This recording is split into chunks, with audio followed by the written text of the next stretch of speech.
Hey everyone, welcome back. This is my review of Gundam Build Fighters Try Episode 7. So, in this week's episode, first off, there were two battles in this episode. The first one, though, at the beginning of the episode, I think was played more for laughs. And the reason I say that is kind of obvious. Because, god damn it. Though, that fucking school, I forget what they were called, but that fucking school that only chooses to fight underwater battles. First off, I could see this coming a mile away. Okay, I mean, it was so obvious because they only used underwater Gundam, and when they got into this battle, it was like a frozen tundra.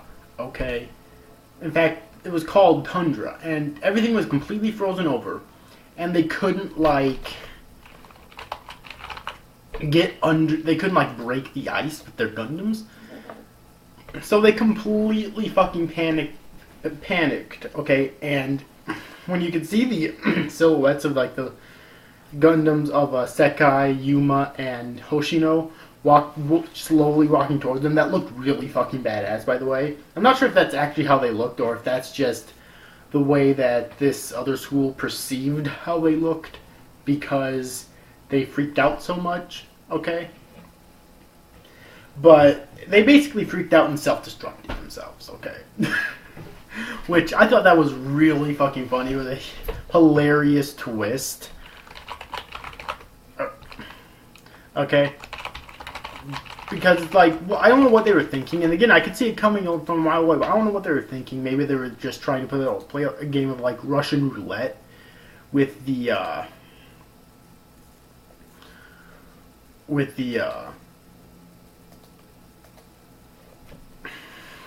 game or competition to see, and hoping that in vain that they end up getting the same water-based battle arena every single time.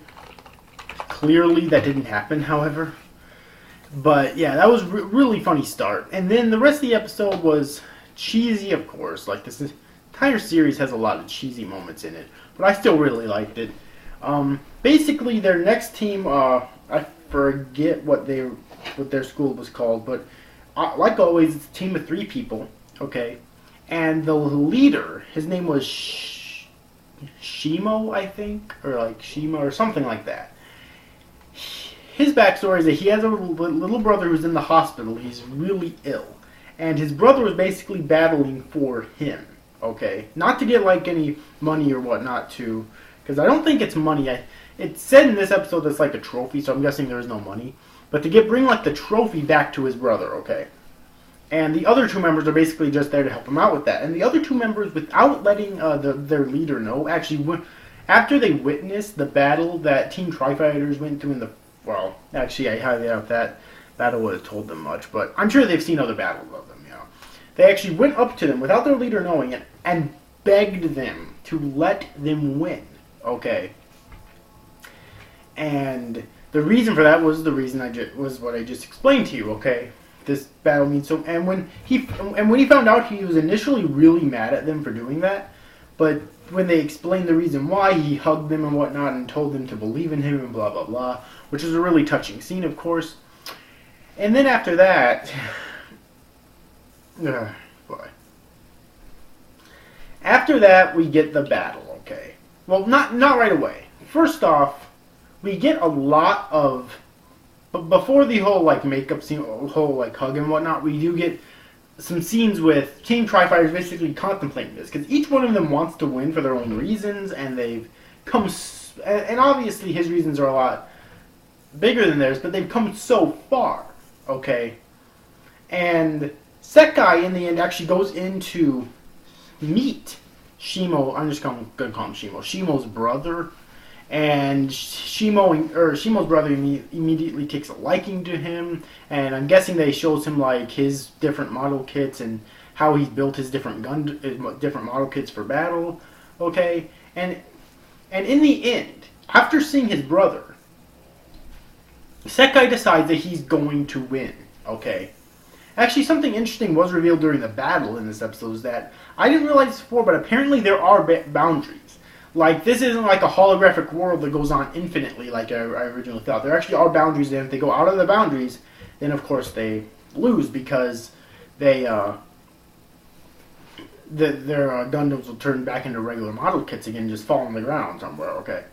Which is kind of interesting. So, both Yuma and Hoshino ends up getting knocked out right away, and the other two members of the other team ends up getting knocked out right away as well. So it's basically just Shimo versus Sekai, okay?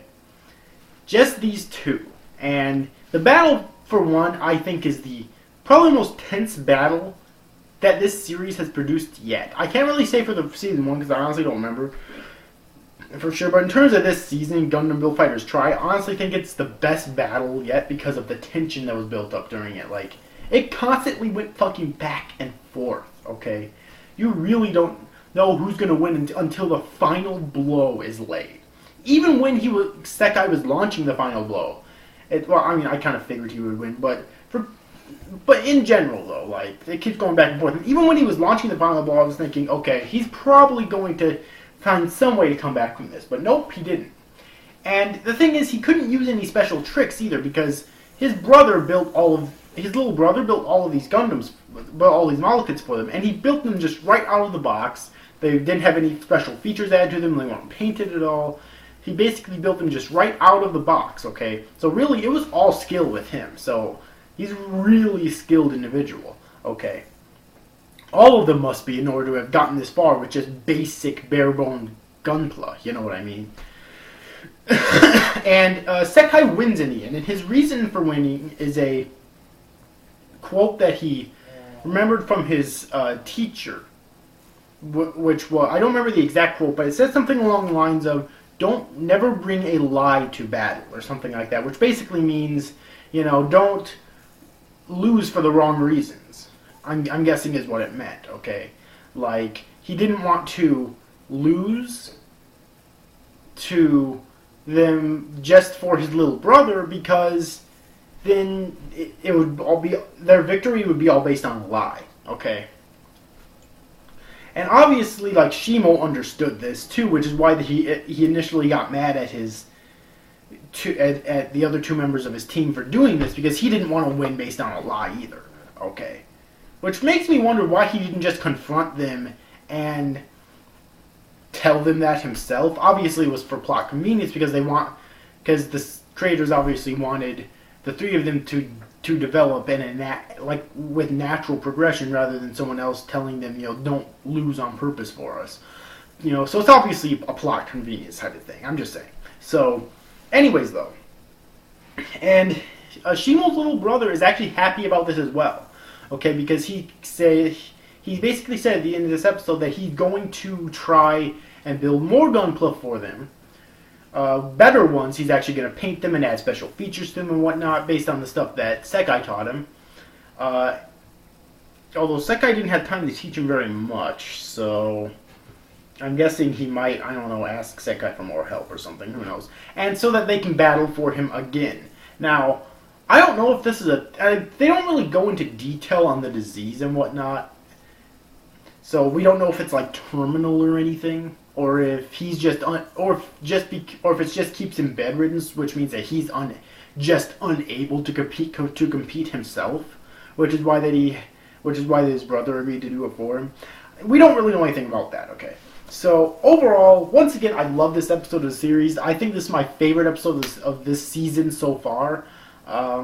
Like always, it just keeps getting better, okay? Like, the art's really good, the animation is really good as always, at least during the fight scenes. Animation's fucking amazing during there.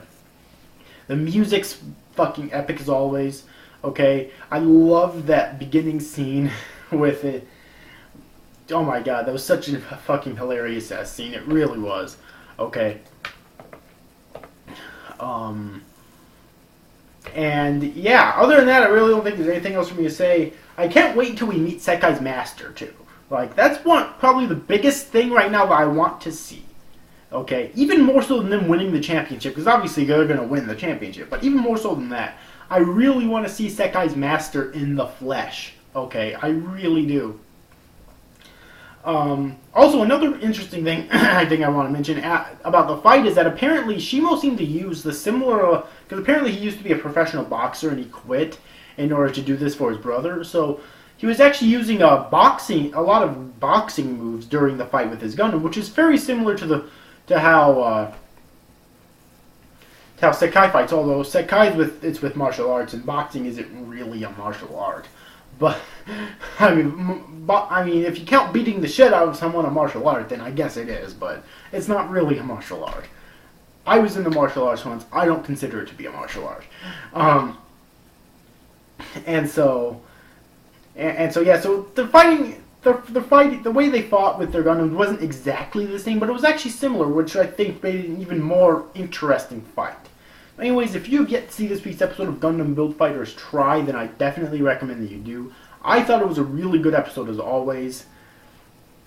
Really epic. Really fucking epic. I love this episode as always. I cannot wait for next week's episode. So anyways, overall, I hope you enjoyed this review, guys. See you guys. Thanks for watching. Bye-bye.